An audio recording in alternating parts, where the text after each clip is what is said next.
Mundo Livre apresenta Friday Cast. Olá pessoal, eu sou o Michel Gomes e esse é o Friday Cast. Spider-Man does whatever a spider can. Hoje é sexta-feira, você está na Mundo Livre 102.5 FM, a sua rádio de atitude sonora. Ou você pode estar ouvindo pelo player do site, ter feito o download dos nossos programas, afinal o Friday Cast também é um podcast. Então acesse mundolivrefm.com.br/Maringá, clique na aba podcast e você pode baixar os nossos podcasts. Qual é o tema de hoje? Nós vamos falar de gibis, histórias em quadrinhos, mangás, comic e todas essas coisas aí que vocês gostam, as famosas HQs, não é mesmo? É isso aí. Formando aqui a Liga os Vingadores da Justiça. Temos o Deadpool. Olá, eu sou o Chris Bertoldi e gibi é um fanzine Nutella. Temos também o Flash. E aí, eu sou o Diogo Sainz e eu sinto falta de super-herói gordo. Boa. Pô, já pensou que legal que seria o He-Man falando pelos poderes de bacon? Ia ser muito melhor. Temos também o Capitão América. Oi, eu sou o Anderson Rocha e eu não queria viver num mundo que tivesse super-heróis. Verdade. E temos hoje aqui um convidado. Ele pediu para ser chamado de Dr. Banner. Oi pessoal, eu sou o Rafael Pereira para os mais íntimos. E eu não gostaria de viver em um universo desses, da Marvel ou da DC, porque eu fatalmente ia ser um super vilão de segunda. Enquanto isso, na sala de justiça. Então vamos falar um pouco de HQs, histórias em quadrinhos. A gente já vai entrar logo no tema principal. Eu tenho uma dúvida que eu acho que deve ser uma dúvida de grande parte das pessoas, e eu vou estender aqui ao nosso convidado, o Rafão, o Anderson também, que gosta muito de histórias em quadrinhos, gibis, mangás, comic books, né? Comics, na verdade. Qual a diferença de tudo isso aí, galera? Que é tudo igual, mas é diferente, como eu já disse em algum outro Friday Cast aqui também. Vamos lá, começando com o Rafão. Qual que é a diferença, Rafão? Olha, é mais semântica do que outra coisa. Você pode aplicar realmente essa questão mais quando o assunto se relaciona a mangá, porque os mangás eles têm uma linguagem análoga aos dos quadrinhos de origem ocidental, né? Mas o verdadeiro rompimento do formato mesmo ocorre lá na década de 30, com as primeiras publicações dos comic books, que tem esse nome porque eles eram republicações das tiras dos jornais, que eram de personagens predominantemente cômicos, né? Ao passo que as de aventuras e super-heróis na época ainda era uma coisa muito incipiente. Né? Tô falando de um período um pouquinho anterior, à época do Flash Gordon, do Tarzan, Jim das Selvas, e eles eram publicados nas pranchas dominicais, que eram páginas inteiras com aquela arte que era um pouco mais rebuscada, né? Precisava de mais espaço. Então, quando você fala em comic book, você está se referindo a uma revista mesmo. Um compilado, entendeu? Do que saía no jornal. Isso. Aí depois é que eles passaram a publicar material inédito, né? O gibi no Brasil tem esse nome por causa de um personagem que ilustrava a capa do gibi. Primeiro, ele saiu do suplemento juvenil, se eu não me engano, do jornal O Globo, na década de 40, 50, e esse formato jornal mesmo, entendeu? A página era compartilhada entre diversos personagens, diversas tiras na mesma página, e o personagem era esse menino afro-brasileiro com uma espécie de trouxa de fugitivo, assim, nas costas, e conhecido como gibi. O personagem se chamava gibi. O gibi era a própria publicação, né? Esse suplemento que vinha publicado pelo Globo, se chamava gibi. Em 39 isso. Então por isso se tornou um sinônimo de HQ pra gente. Que aquela revista, que foi a primeira revista de história em quadrinhos publicada no Brasil, o nome dela era gibi. Então acabou ficando como sinônimo no Brasil. Mas quando a gente fala gibi, a gente tá falando de uma revista que tem publicação de história em quadrinhos. Entendi. Na minha cabeça, gibi é sempre mais infantil. Histórias da Mônica, né? Cebolinha, DuckTales, esses lances que eu lia na minha... Chico Bento, o que eu lia na minha infância. Eu tenho na minha cabeça gibi como coisas mais de criança, mas não tem nada a ver. Vai muito da classificação pessoal, né? Eu sempre chamei de gibi. No meu tempo era assim, né? Eu imagino que hoje uma nova geração de leitores, de colecionadores não gostem muito do termo, assim como gibi. O ciclista prefere ser chamado de ciclista e não de bicicleteiro. Bem mais legal bicicleteiro. Mas é compreensível, né? Das pessoas terem essa ideia, assim. Eu chamo de gibi da mesma maneira que, dependendo da conversa, eu posso chamar de graphic novel também. E você, Anderson? Eu gosto do história em quadrinhos. Eu raramente falo gibi, porque eu tenho essa mesma classificação, que não é uma classificação oficial, mas é a do Michel. Eu sempre vejo gibi como as histórias mais infantis, a Turma da Mônica, a Disney como gibi. E aí, história em quadrinhos pra mim ficaram as histórias de herói, as histórias de aventura. Mas de verdade não tem diferença, né? Elas representam a mesma coisa. Mas não é estranho você pegar, sei lá, um Constantine na mão e falar, olha que gibi legal? Não sei, tem gente matando e esquartejando o outro dentro do... Não, eu já vi amigo meu ficando bravo. Não, eu não tô lendo gibi, eu tô lendo HQ. HQ, tem gente que se inflama mesmo. Eu nunca... Eu acho que, principalmente porque em inglês o comics, ele faz uma relação com as tirinhas, com funny pages do jornal, né? Como o Rafão falou. E esse comics dá um ar de diferente do que a história tá querendo passar, né? Que é uma história de aventura, não tem nada de comics ali. Sim, então acho que por causa dessa diferença, a gente trouxe também como se o gibi tivesse relacionado ao comics em inglês. E o mangá, ele é japonês daí. Sim, eminentemente japonês. E ele é lido de trás pra frente. Isso. Exatamente. Essa é a grande diferença, mas em estrutura é a mesma coisa de uma HQ. Costuma ter menos textos e recordatórios e o mangá, ele é fortemente calcado no visual, entendeu? Não que uma história em quadrinhos de orientação ocidental não o seja, mas é que o mangá muitas vezes dispensa texto, dispensa até onomatopeia às vezes, embora eles costumem ser ricos em onomatopeias. Entendi. Um negócio legal de avisar também, assim, pra quem não tá acostumado a ler história em quadrinhos, pra quem não tem o costume de pegar direto uma revista na mão e ficar brincando com ela, a história em quadrinhos, ela, assim como o mangá se lê de trás pra frente, ela tem uma ordem de leitura, ela tem uma lógica de ser apreciada. Pra quem não tá acostumado, assim, às vezes se perde nela. Eu trouxe aqui comigo pra gente colocar depois nas dicas, dois livros, dois do Will Eisner, que falam sobre isso, porque o quadrinhos, ele é uma arte, assim, ele tem que saber ser apreciado também. Então não é só uma coisa jogada ali que tem que é para pegar e brincar com aquilo. Então vale a pena conhecer um pouquinho, depois eu vou deixar no linkado pra gente conhecer um pouco mais sobre como é que é feito, até as questões de como é que se lê um quadrinho. Perfeito. O Will Eisner é o do Spirit? Exatamente. Criador do Spirit e um dos maiores incentivadores do reconhecimento da chamada nona arte, né? É um dos grandes gênios das histórias em quadrinhos, né? Exatamente. Eu diria que o Will Eisner foi para os quadrinhos o que o Chuck Berry foi para o rock. Você concorda com essa afirmação aí, Anderson? Concordo. Gosto da analogia. Uma coisa pra gente falar do Will Eisner é que a graphic novel, que a gente não falou até agora, pra explicar a diferença, é dele, né? A ideia de graphic novels, a expressão graphic novel é dele. Exatamente.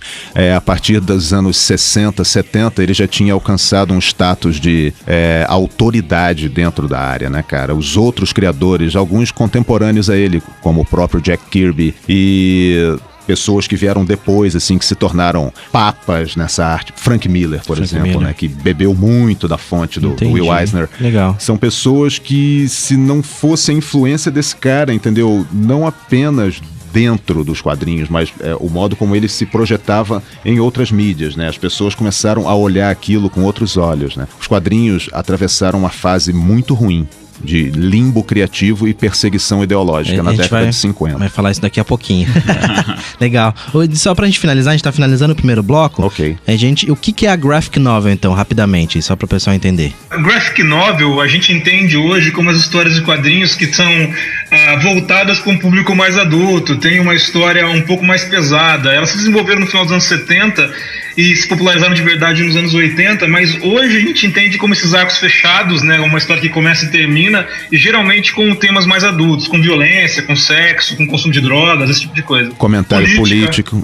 Entendi, perfeito, é isso aí. Bom, a gente tá finalizando o primeiro bloco do Friday Cast, então agora a gente já vai voltar pra essa pauta falando um pouquinho da história dos quadrinhos. Então sai daí que a gente já volta.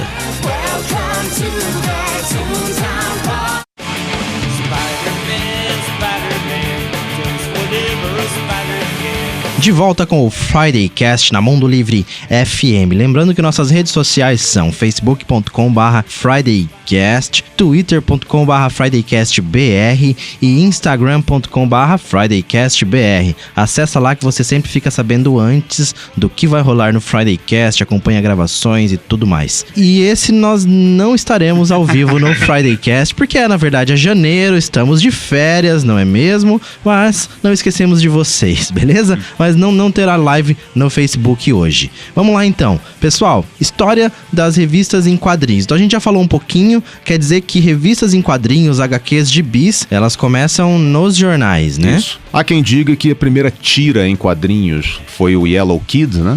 No século XIX ainda, em alguns jornais norte-americanos. Eu nunca li isso. Eu dei uma pesquisada na hora que... Vocês já viram? Eu já vi imagens, né? mas eu nunca li, assim. Um camisetão amarelo, né? Carequinha, assim, meio exatamente. pinduca e tal. Aliás, eu acho que o Pinduca é copiado do Yellow Kid. Olha só. Só pode ser, porque naquela época as pessoas não iam prestar atenção num rótulo de farinha brasileira, lá nos Estados Unidos, entendeu? Exatamente. Dando uma pesquisada, eu vi alguns materiais do Anderson e tal. Muita gente remete às pinturas rupestres, é isso também? Então, né? Eu nunca fui a fundo nisso aí, né, cara? Tem gente que jura de pé junto que sim, as pinturas rupestres são uma espécie de narrativa sequencial, né? Tá, faz sentido, mas eu sei lá, eu não sou estudioso. Se a gente pensar em termos de história da arte, e de novo, são mídias diferentes, mas o conceito nasce ali. A ideia de que os seres humanos começaram a expressar a sua própria história através de sequências de quadros, sequências de pintura, nascem nas pinturas rupestres, né? É óbvio que a gente não está falando da mesma arte, a gente está falando de uma mídia completamente diferente. Sim. Mas é para demonstrar que já havia um interesse humano em sequenciar histórias, né? Fazer uma história que fosse pintada, que fosse ali um desenho e em sequência. Então nasce naquele momento. E aí a gente tem daí no final do século XIX, alguns artistas fazendo isso, essa ideia de narrativa sequenciada em gráficos nos jornais. E aí disso sai do jornal e eles fazem aí compilações que viram os comic books. E dessa ideia de comic books, daí ele acaba se, né, virando acabaram se especializando, né? Porque e tudo a coisa mais fácil foi você compartimentalizar a coisa. Então haviam comics para todos os gostos, os de cowboy, ficção científica, horror, super-heróis. Então a coisa, ela se espalhou assim, igual o rastilho de pólvora, né? Na década de 40, principalmente, porque havia uma necessidade de entretenimento barato. A guerra comprovaria isso. Aí que eu queria entrar. Então a gente chega daí na DC. Porque o Super-Homem chegou a vender 1 milhão de cópias por edição, é isso, Anderson? Sim. Se a gente parar pra pensar, o quadrinhos tem uma divisão meio lógica, assim, que não tem uma data muito precisa, mas assim, você tem o quadrinho pré-Era de Ouro, que são esses quadrinhos que a gente estava falando, quadrinhos de heróis que a gente ouviu falar, o Flash Gordon, o Fantasma, Príncipe Valente. Se construíram meio que baseado em nada, não tinha bem uma lógica de quadrinhos. E a gente tem a Era de Ouro. A Era de Ouro são esses quadrinhos que a gente já começa a conhecer os personagens.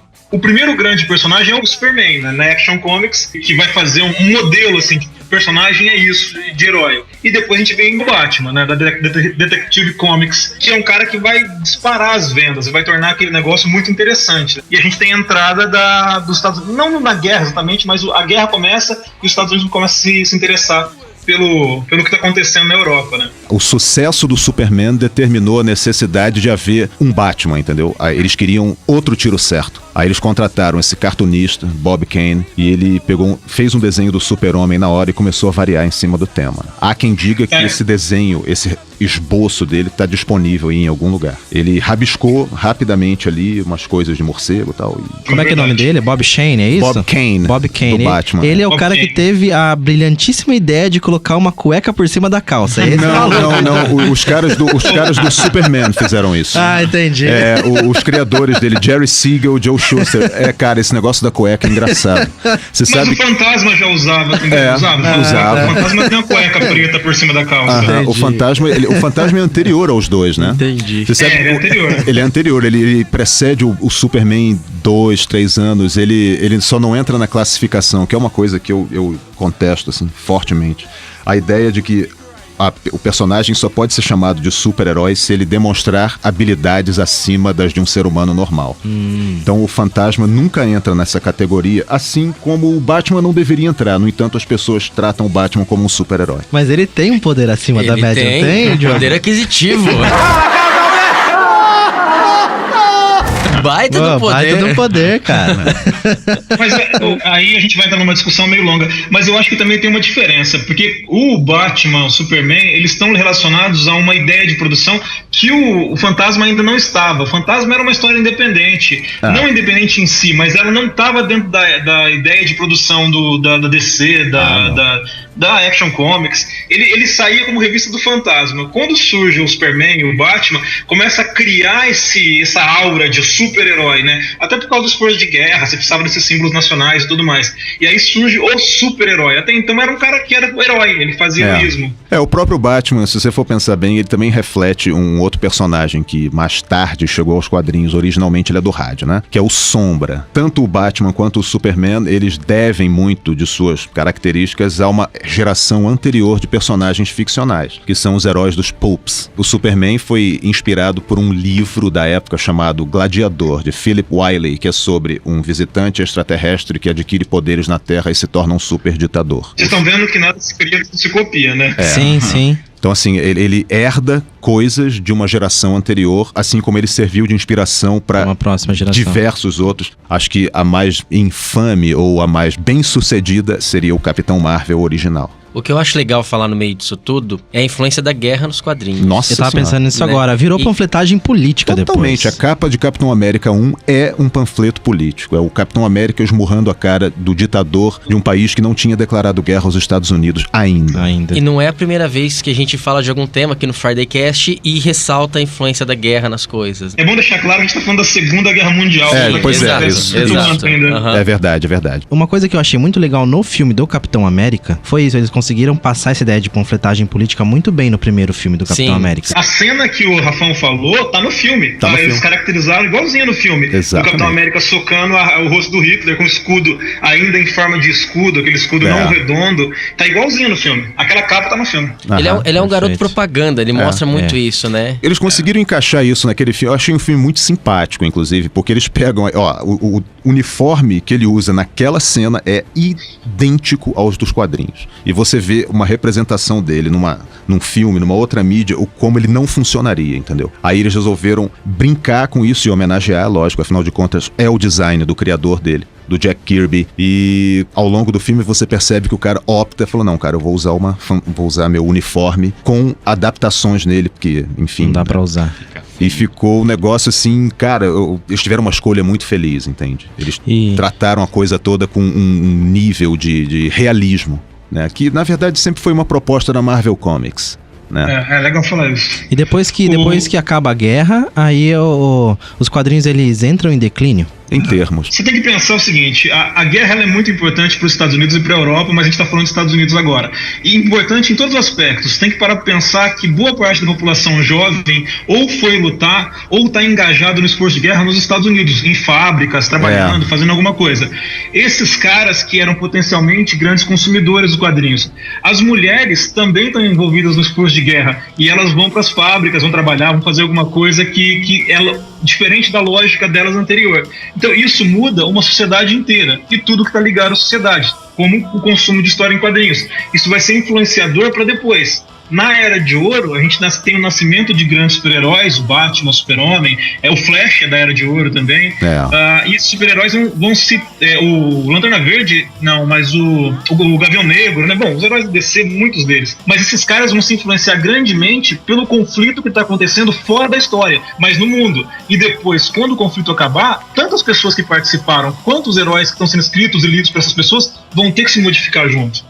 Porque afinal de contas, esses meninos voltando para casa, você tem aí, inclusive, as sementes de uma nova classe média norte-americana e a questão toda da luta contra o fascismo e o novo mundo século dos Estados Unidos. Eles perceberam que não apenas o entretenimento deles precisava ser um pouco mais refinado, um pouco mais cuidado, né? Como eles perceberam que tinham muitos problemas em casa, um deles era delinquência juvenil. Outras formas de corrupção, de desagregação do tecido social, e que elementos mais radicais, tanto à direita quanto à esquerda, começaram a apontar dedo, entendeu? Então, por exemplo, os quadrinhos de uma hora para outra eram os responsáveis por comportamentos antissociais entre os jovens, né? Ou então responsáveis por influenciar a pederastia e por aí vai. Eu tava lendo algumas coisas sobre isso e eu achei muito parecido com o que o videogame sofreu, né, no final dos anos 90. É por aí mesmo, é por que aí o videogame influencia, né, a o violência, assassinato de Columbine, não sei o que. Cara, muito, né, muito parecido. Eu não sabia que os quadrinhos tinham passado. E foi aí que os quadrinhos começam a cair de vendas. É assim, ó, os super-heróis sim. Os super-heróis. As editoras precisavam sobreviver. Nessa época, o que mais rolava era horror, ficção científica e western. Entendi. E crime, Mas né? você tem o Conan também, vai começar a ganhar espaço aí, né? Os quadrinhos mais saindo dessa lógica de super-herói e ganhando uma nova roupagem.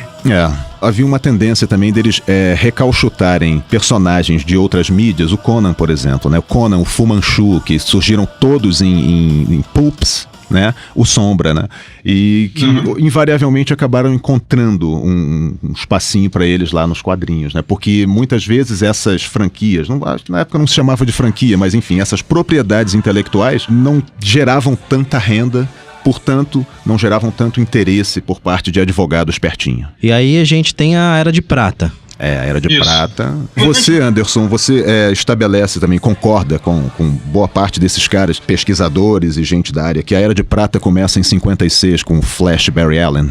Então, eu gosto de colocar a Era de Prata sempre colocando o Sedução dos Inocentes, aquele livro, né? Do Dr. Frederick Wertham, que ele fala sobre a delinquência juvenil e ali o selo. E a instituição do selo, para mim, é o momento da Era de Prata, né? O selo que vai dizer o que pode e o que não pode nos quadrinhos, que em 54, né, começa o selo. Pra mim, ali a Era de Prata é quando os quadrinhos dão aquela caída e tem que ser estruturado. O Comic Code Authority foi estabelecido. Exatamente. Eu acho que ele tem 10 pontos, né? 10 artigos, assim, né? Que deveriam ser seguidos pelas editoras caso elas não quisessem sofrer sanções. Entendi. Então as revistas começaram a sair com o selo do CAC, né? Que é um negócio estilizado assim com as letras C, C e A, né, que perduraram nessa indústria até a década de 90. O selo era uma medida que as próprias empresas tomaram para não serem censuradas. Era uma censura própria. Interna. O governo dos Estados Unidos chegou a fazer audiências no Senado para impor uma censura, porque esse médico era um alemão que fez essa pesquisa, e essa pesquisa perdura até hoje. Tem gente que acredita nele até hoje, dizendo que a delinquência juvenil, as questões de homossexualidade que eram mal vistas, as questões de coisas que não iam de acordo com a sociedade americana da época, todas estavam ligadas aos heróis de quadrinhos. Então o Batman era sadomasoquista, a Mulher Maravilha era lésbica, esse tipo de coisa. Sério? Os caras atacavam bonito. E sério, cara, isso influenciou muito a produção. E para não sofrer censura, as próprias empresas assumiram esse selo, e esse selo devia proibir um monte de coisa. Então, álcool, drogas, sexo, qualquer coisa. Zumbis. A partir daí, os HQs começaram a sair com capa de bichinho de pelúcia. Bichinho animalzinho, os Superman salvando gato em árvore, esse tipo de coisa. É uma mudança muito grande nas histórias. É mais ou menos o que aconteceu com a música nos anos 80 ali. Por aí. Com aquele selo que, né? O Parental Advisory Explicit Lyrics. Isso. Mais ou menos isso. Olha só. A gente tá finalizando o segundo bloco. Vamos aproveitar o gancho. Que a gente volta falando da Era de Prata. Então vamos falar mais um pouquinho. E da Era de Bronze dos quadrinhos. Pode ser? Ok.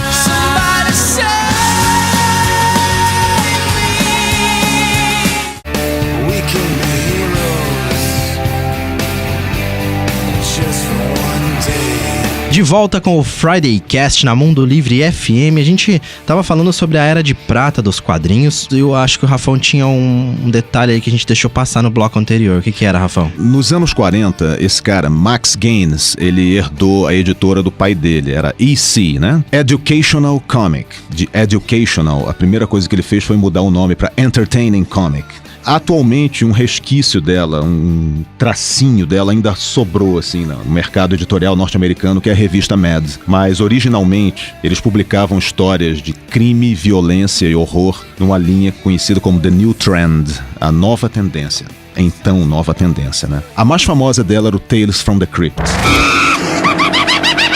Tales from the Crypt. Que virou um seriado de sucesso, inclusive, na década de 90, produzido pela HBO. Dizem que tá voltando aí na mão do M. Night Shyamalan. Ah, legal. Né?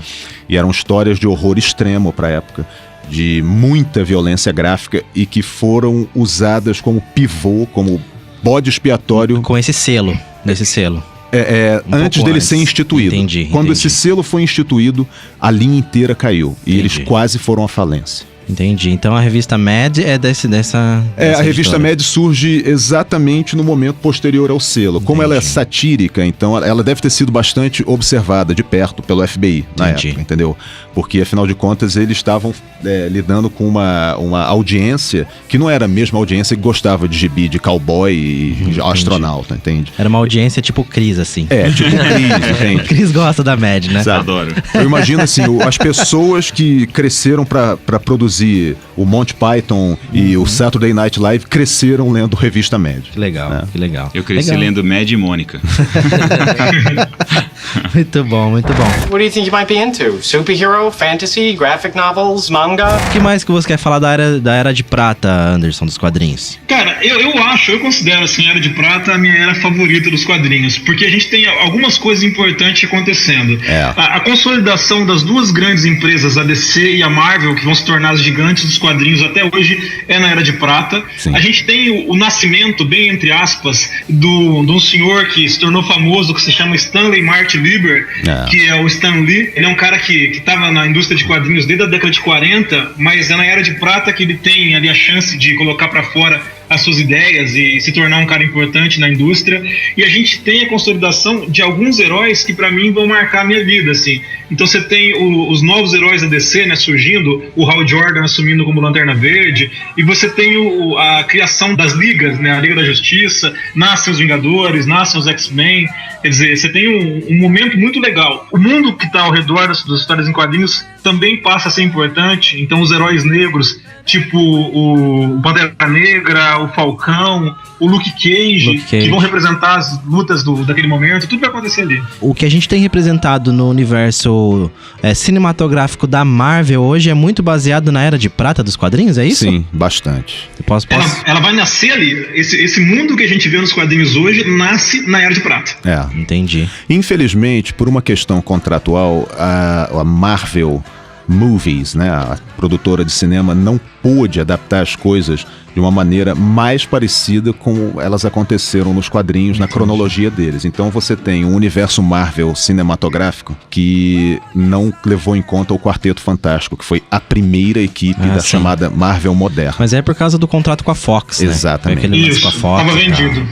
Igual o X-Men também, né? Também. Pelo menos tiveram a oportunidade de voltar lá na Era de Ouro deles, no caso, e conseguiram adaptar o Capitão América. Faltou o namoro e o Tocha Humana, mas tudo bem, né? Quem sabe num outro momento. Sabe uma coisa interessante, cara? Para pra pensar. A gente tá falando aí de fim dos anos 60, começo dos anos 70. A gente tem alguns movimentos radicais nos Estados Unidos, principalmente ligado aos direitos dos negros. E a gente tem dois grandes líderes, que um é o Malcolm X e o outro o Martin Luther King. O Malcolm X é um cara que lidera movimentos negros e é muito radical, é um cara que acredita na supremacia dos negros e que tem que haver um embate. E você tem o Martin Luther King, que é um pastor, que é um cara pacifista, que acredita que os movimentos têm que buscar uma igualdade através do diálogo. Esses dois caras estão representados no Magneto e no Charles Xavier, que são dois líderes de uma outra raça, né, da raça dos humanos, que são os mutantes, e que acreditam nas mesmas coisas. Um quer supremacia, um é mais beligerante, e o outro é um pacifista que quer levar aquela luta, mas não através de meios violentos. Então, assim, a Marvel vai trazer o contexto social dos Estados Unidos para as histórias em quadrinhos. Depois, mais pra frente, nem na Era de Prata, mas quando se inventa o vírus legado, que só mata mutantes, ele é uma representação do HIV matando só os homossexuais. Então, assim, o que está acontecendo no mundo, a Marvel vai trazendo para dentro, muito por causa do Stan Lee, e criando discussões, querendo mostrar a importância da discussão do mundo e representando da forma de cartoon, ali, na forma de desenho animado, que é o que ela faz, né? Então, isso é muito legal. A Era de Prata é muito legal por causa desse movimento. Alright, well, who's the best superhero? E depois da Era de Prata a gente tem a Era de Bronze. Mas pelo jeito ela não foi tão importante, então quanto a Era de Prata? Ela é tão importante quanto. Não haveria um movimento em relação a quadrinhos mais amargos, mais realistas, entre aspas. Então a gente tem um outro momento. Um outro momento, porque chegou uma época em que esses roteiristas dessa época, que estavam começando a carreira, Danny O'Neill, por exemplo, Neil Adams e o criador do Justiceiro, Jerry Conway, que na época escrevia o Homem-Aranha, eles eram pessoas que estavam bastante conscientes do que estava acontecendo com a sociedade e chegaram à conclusão de que todas as melhores intenções dos super-heróis, dos fantasiados, dos de roupa colante, não estavam modificando a realidade em absolutamente nada. E que muitas vezes certos temas precisavam ser discutidos, mesmo que de forma passageira ou aparentemente superficial. Por exemplo, abuso de drogas, tráfico, corrupção das autoridades, desagregação do tecido social, racismo, foram endereçadas pontualmente em diversas histórias, né? O Homem-Aranha, por exemplo, é a primeira edição de Homem-Aranha que saiu sem o selo do Comics Code Authority. Mostra... Só fazer uma pausa. É importante frisar, a Era de Bronze é quando cai o selo, né? Então esse selo que regulava, ele começa a ser transgredido. Ele não cai, mas as empresas começam a ignorar ele, porque os roteiristas estão criando coragem para discutir esses assuntos. Perfeito. Então, a Era de Ouro, a gente pode falar que é o começo lá dos quadrinhos, em que você tem ali o nascimento do Superman e do Batman. Aí, quando se instituciona esse selo, vem a Era de Prata. E quando o selo começa a cair, mais grossamente, assim, pro pessoal que estiver ouvindo a gente entender. E quando cai esse selo, você começa a Era de Bronze. É isso? Mais ou menos, por cima. Quando ele perde a importância. Perde a importância. E é nesse momento que a gente começa a ver que as pessoas começam a olhar pros super-heróis como também vigilantes fora da lei. Ao mesmo tempo, com um olhar mais cínico também, né? Como se eles fossem, em boa parte, não efetivos, entendeu? Como se eles não tivessem a menor importância no contexto maior das coisas, né? O Arqueiro Verde, por exemplo, que ele foi criado para ser uma cópia do Batman, da própria editora, entendeu? Ele tinha até um ajudante, assim, a exemplo do Robin, ele tinha o Speedy, que no Brasil eu nunca entendi por que foi chamado de Ricardito. Parece aquelas traduções do nome em Portugal, né? Aliás, essa questão das traduções aí de nome de personagem de gibi dava um podcast. Né? Ricardito é bom. O Ricardito era um cara que se afastou do mentor dele, do Arqueiro Verde, e foi lá brincar de polícia e bandido com os Novos Titãs. Imagina, quem é você? Você veio me chamar? Eu sou o Ricardito. Eu sou o Ricardito. Pensa nas crianças brincando. Você vai ser quem? Você é o arqueiro, você é o Ricardito. Exatamente. E esse menino, para ele ter alguma relevância na história, assim, o roteirista do Arqueiro Verde na época fez na capa, entendeu? Na capa aparece esse menino injetando heroína, presumivelmente, e é uma história que serviu de alerta e tudo, né? Muita gente da classe média da época não devia ter contato com essas coisas, e esse cara, Danny O'Neill, que na época estava começando a carreira, ele decidiu abordar isso da mesma maneira que, por exemplo, vigilantismo, violência urbana, alguns anos depois, o Justiceiro, que hoje ele tá bombando aí, entendeu? As pessoas adoram ele. Terminei ontem a temporada da Netflix. Exatamente, mas você vê, olha só, o Justiceiro conquistou fãs que não são necessariamente fãs do Homem-Aranha. Né? Ele surgiu ali como Wolverine, surgiu numa história como vilão do Hulk. Muitos surgiram assim, né? O Constantine era um cara, né, aleatório do monstro do lago, do pântano, né? O cara ele se destaca tanto entre os leitores de quadrinhos que ele acaba ganhando a sua própria... Sim. Né, sua própria... Teve uma série de 300 edições. Então, isso que o Rafão tá dizendo é muito legal, assim, porque você para pra pensar que essas discussões, elas estavam meio embrenhadas, mas elas não davam a cara, elas não eram tão visíveis, elas ficavam difundidas ali. Agora, quando começa a cair o selo, começa a roteiristas um pouco mais ligados, um pouco mais jovens, mais afim, colocarem discussões. Então você tem alcoolismo, você tem droga, você tem violência urbana, e você tem a coisa aparecendo mesmo, não ficando em segundo plano, chamando atenção, estando na capa. E isso vai dar o caminho, vai abrir um espaço para surgirem as graphic novels. Tem uma muito importante que é a piada, né? A piada mortal, né? Do Alan Moore e Dave Gibbons também, mas o Watchmen mesmo, Watchmen. Né? E a Volta do Cavaleiro das Trevas, American Flag, Qual é o nome daquela outra também, também da década de 80, que foi Contrato com Deus?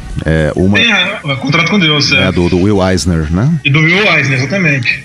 Você tem a queda do Demolidor, Isso. do Frank Miller, que é talvez a primeira graphic novel, né? Assim, que vai inaugurar o gênero ali. A história em si foi publicada em partes, foi um arco de histórias dentro da série do Demolidor. Mas mais tarde, quando ela começou a ser editada e publicada em formatos acessíveis para um público que não ia comprar gibi em banca nem nada disso, eles começaram a ter essa ideia de encadernar esses arcos de histórias importantes, né, que eles são perfeitamente compreensíveis fora do contexto do gibi mensal, e vender em livraria. E ganha esse outro status também, né? Ganha status de... não é mais um subproduto, agora é um produto que vai vender em livraria, que tem uma capa mais bonita, que tem um acabamento melhor, né? Você ganha Papel uma nova melhor. Roupagem. Isso. E aí a galera começa a entender, as outras indústrias começam a entender a importância que as HQs têm, né, pra cultura pop. Que eles já vinham tentando no final dos anos 70 e começo dos 80 adaptar pro cinema, né? Mas isso também daria outro podcast. Quando eu lembro das adaptações do Capitão América e Doutor Estranho, do final dos... Cara, sabia que tem um filme do Doutor Estranho de 78? eu vi já. Nossa. Tem um filme do Fantastic Four que nem foi exibido, né? Ele só foi gravado e editado.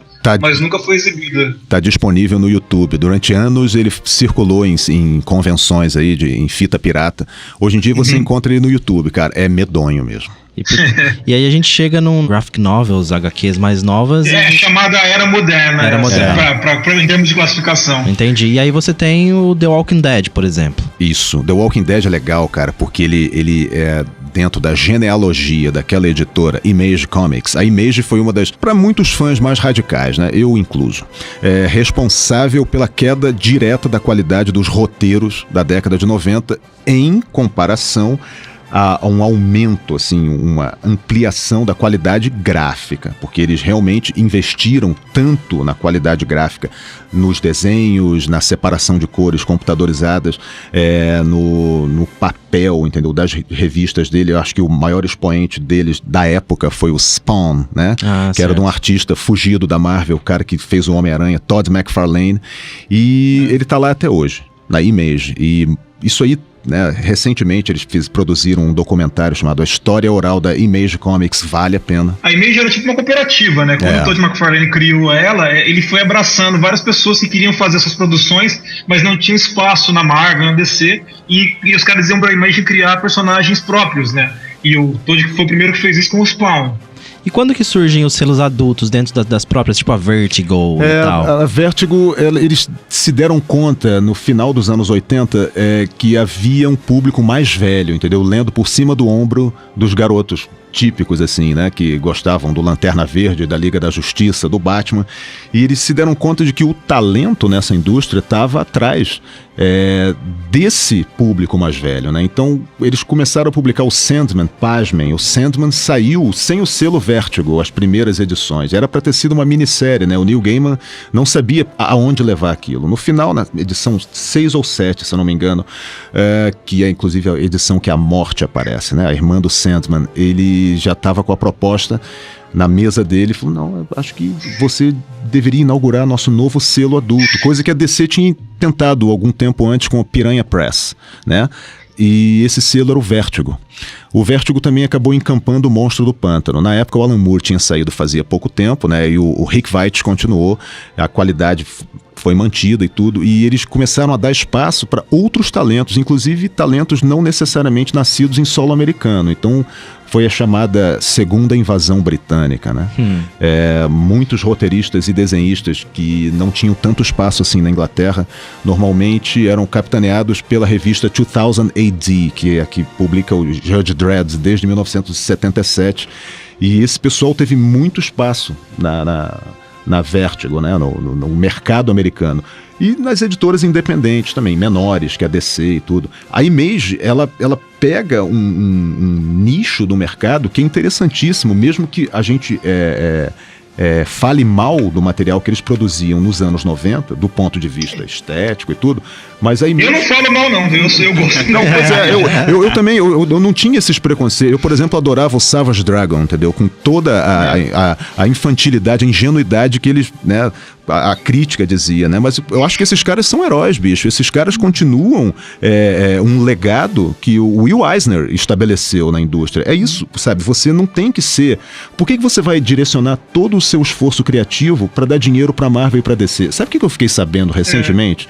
O criador do Thanos, o Jim Starlin, ele não ganhou um ingresso de cortesia da Marvel pra ver o Thanos lá no final do primeiro Vingadores. Quer dizer, são coisas assim, os caras não consideram ele. Bicho, ele criou o Thanos, cara, né? Sabe, o universo Marvel não foi criado pelo Stan Lee e Jack Kirby. Ele foi criado a muitas mãos, entende? Tem muita gente envolvida na criação. E volta e meia você vê esses filmes aí, os conceitos e os personagens são abordados e você não vê o nome dos roteiristas no agradecimento. Às vezes vê, mas tá, sabe, lá no final dos créditos, assim. E eu acho isso tão injusto, sabe? É tão... Eu acho que a Image também, eu não sei, porque quando a Image surgiu, eu tava ali nos meus 14, 15 anos.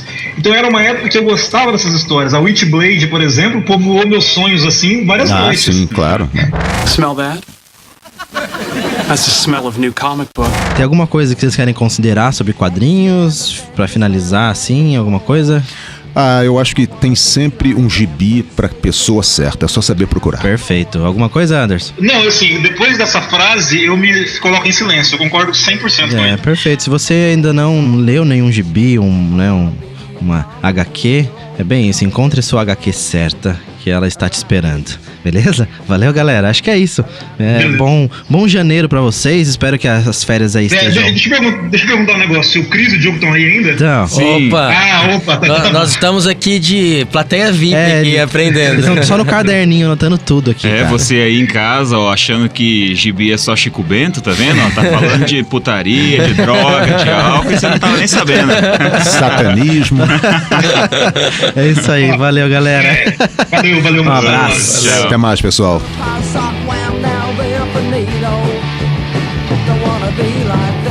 O Friday Cast foi editado por Audiotune. Acesse audiotune.com.br.